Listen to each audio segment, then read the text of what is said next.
Hi everyone, welcome to Veeksha construction civil log. ಇವತ್ತಿನ ಈ ವಿಡಿಯೋದಲ್ಲಿ ನಾನು ನಿಮ್ಮೆಲ್ಲರಿಗೂ ಕೂಡ after plinth level construction the next level construction ಏನಿರುತ್ತೆ ಅನ್ನೋದನ್ನು ತೋರಿಸ್ತಾ ಇದ್ದೀನಿ. ಇಲ್ಲಿ ಪ್ಲಿಂತ್ ಕಂಪ್ಲೀಟ್ ಆಗಿದ್ದ ತಕ್ಷಣ ಆ್ಯಕ್ಚುಲಿ ಕಾಲಮ್ನ ರೈಸ್ ಮಾಡಿಕೊಂಡು ವಾಲ್ ರೈಸಿಂಗ್ ಪ್ರಾಸೆಸ್ನ ಸ್ಟಾರ್ಟ್ ಮಾಡಬೇಕಾಗತ್ತೆ.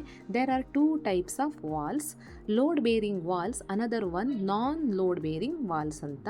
ಲೋಡ್ ಬೇರಿಂಗ್ ವಾಲ್ಸ್ನ ಆ್ಯಕ್ಚುಲಾಗಿ ಮೆಟೀರಿಯಲ್ಸ್ ಲೈಕ್ ಕಾಂಕ್ರೀಟ್, ಸ್ಟೋನ್ ಹಾಗೆ ಬ್ರಿಕ್ಸ್ನ ಯೂಸ್ ಮಾಡಿ ಕನ್ಸ್ಟ್ರಕ್ಟ್ ಮಾಡ್ತೀವಿ. ನಾವು ಬಳಸ್ತಾ ಇರೋದು ಇಲ್ಲಿ ಲೋಡ್ ಬೇರಿಂಗ್ ವಾಲ್ಸ್ಗೆ 6 ಇಂಚ್ ಡಬಲ್ ಪ್ರೆಸ್ಡ್ ಸಿಮೆಂಟ್ ಬ್ಲಾಕ್ಸ್ನ. ಹಾಗೆ ನಾನ್ ಲೋಡ್ ಬೇರಿಂಗ್ ವಾಲ್ಸ್ ಆ್ಯಕ್ಚುಲಾಗಿ ಸ್ಪೇಸ್ಗೋಸ್ಕರ ಬಳಸ್ತೀವಿ.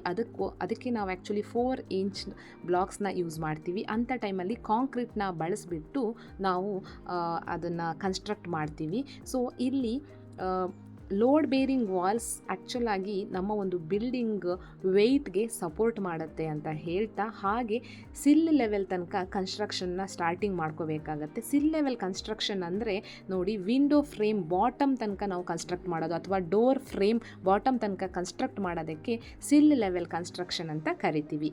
ಈ ವಿಡಿಯೋ ಏನಾದರೂ ನಿಮಗೆ ಇಷ್ಟ ಆಗಿದ್ದರೆ ದಯವಿಟ್ಟು ಹಿಟ್ ಲೈಕ್, ಶೇರ್ ಹಾಗೆ ಕಮೆಂಟ್ ಮಾಡಿ, ಹೆಚ್ಚು ಸಬ್ಸ್ಕ್ರೈಬ್ ಮಾಡಿ ನನ್ನ ಚಾನಲ್ಗೆ, ಸೊ ದ್ಯಾಟ್ ಮುಂದಿನ ಇಂಪಾರ್ಟೆಂಟ್ ವಿಡಿಯೋ ಜೊತೆ ಮತ್ತೆ ಸಿಗ್ತೀನಿ. Until then stay connected to my channel. Bye.